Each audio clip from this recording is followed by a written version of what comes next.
been about 30 days since I got this Tidradio H3. I've used it. I've used it hard. I haven't abused it, but I've used it every single day. So here's a few things that I've learned about this radio. Number one, remember I asked the question about this bar across the top?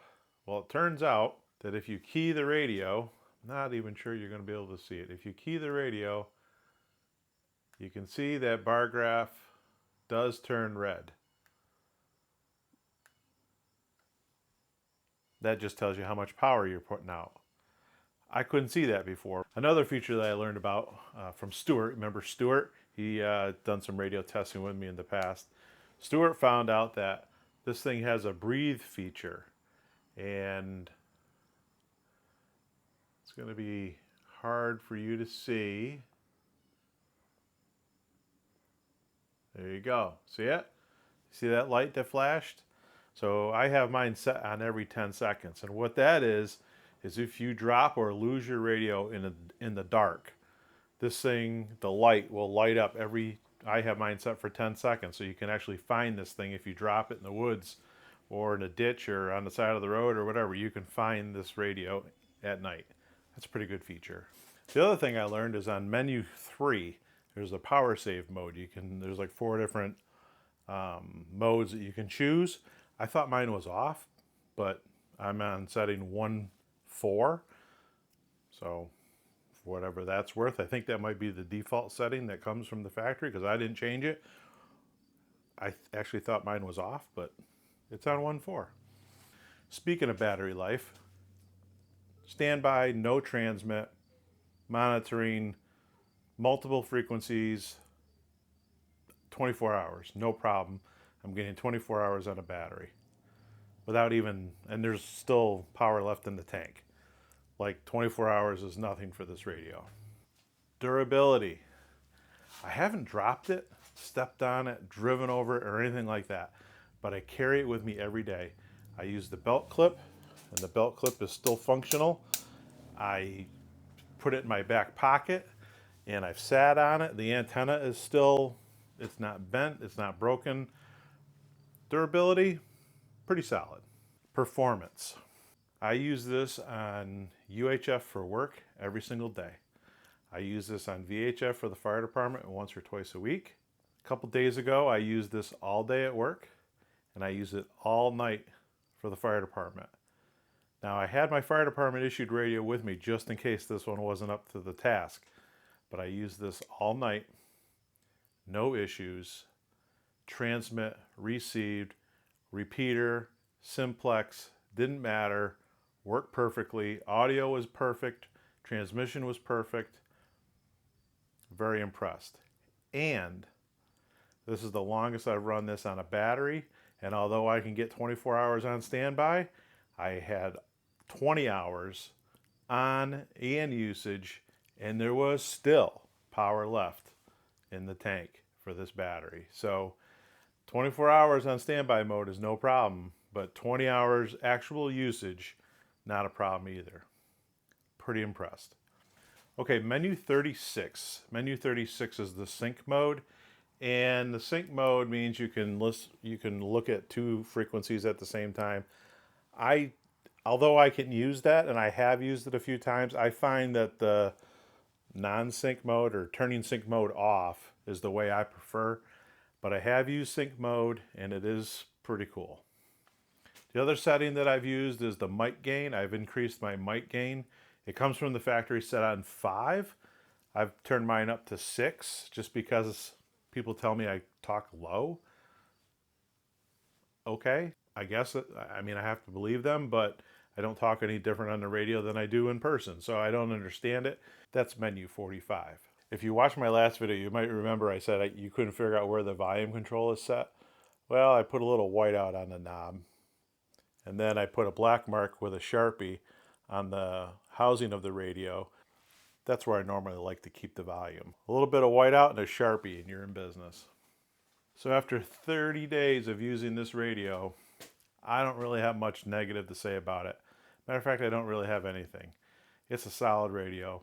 For the money, you'd be hard-pressed to beat it. It does everything that I need a radio to do. And to top it all off, It's lightweight. It's easy to carry around. It's not bulky. You can throw it in your back pocket. You can throw it in a cargo pocket. You can throw it in your front pocket. Heck, you can even clip it to your shirt pocket. It's a very convenient radio. One of the other things you may or may not have seen me do in one of my last videos was install this Ed Fong antenna. This Ed Fong antenna has been great. I got it hooked up to my little base radio setup and it works well. I've been able to hit the repeater that I normally do over near Troy, New York, and then we were bounced up to Lake George, so you know that's an hour and a half away from me. We've been able to talk with people an hour and a half, 2 hours away. It's been great. Here's what some of that sounded like, just so you can hear the audio and the clarity of it. That's good. I had no idea you were that far out. Richard? Yeah, not for nothing. I just bought a couple of these cheap, well, I shouldn't say cheap, inexpensive TID radios, the H3. Very impressed with them. Well, my Elmer in amateur radio always told me you're only as good as your antenna. You can have 100 watts, but if you got an antenna that's not resonant, it doesn't really matter what you plug into it. So, good on both ends. I'm glad it's all working out for you. Like I said, you sound fabulous.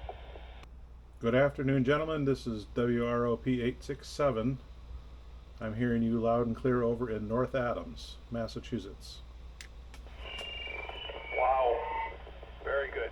Glad to hear that. North Adams. Loving it. Working off of Ed Fong antenna myself. It's a GMRS GMRS and a VHF antenna that I put up yesterday. Well, you are sounding just DFQ into the repeater as well. I'm really, I know if you just did it yesterday, did you try this repeater yesterday, and are you noticing any difference on your end? No, sir, I did not try it yesterday. Didn't get an opportunity to do any testing, but this is the first transmission on this antenna, and my SWR is 1.01. Awesome. Very glad to hear that. Other shenanigans that we've been up to, I got the new 4Runner a couple months ago, and I put my GMRS radio in. So I got the Midland 15-watt radio installed, and I took advantage of the extension cable. So I've got the microphone set up here in the cab where it's easy to reach, easy to get to. And another cool feature is if I want to use the radio in the back of the car, I can just unhook the microphone from up front and hook it into the back. The radio came with a little 6-inch antenna, and for the most part that worked out really well, but I wanted to upgrade it, so I bought a new coax, and I ran it up the side, out through the hatch. I have the coax running along the roof rail, and then I've got an L bracket hooked to the roof rail, and then I've got my little quarter wave antenna up there, which works really well. I can also run my ghost antenna up here, but honestly, when I put a meter on it, the SWR is a little bit higher for the ghost antenna, so I like to stay with that quarter wave. Plus the quarter wave's a little bit more low profile. This is the bracket I have up there on the roof rack. I got some stainless steel hardware with some T-nuts, and this is a powder coated steel bracket. Comes with the holes already in it, and it makes installing the antenna on the roof pretty easy. You know, that ghost antenna and that quarter wave, I really do want to like that ghost antenna. I've tried it numerous times. Took some pictures of the meter, the SWR meter that I use, and you can see the SWR is a little bit higher with the ghost antenna. So I stuck with the quarter wave. You really can't go wrong with the quarter wave. That's it for this week. Next week I'm going to have a Retevis GMRS portable radio video for you. I'm just trying to finish that up right now. If you made it to the end of the video, thank you so much. You're better than most. And hopefully I'll see you in the next video. Thanks for watching.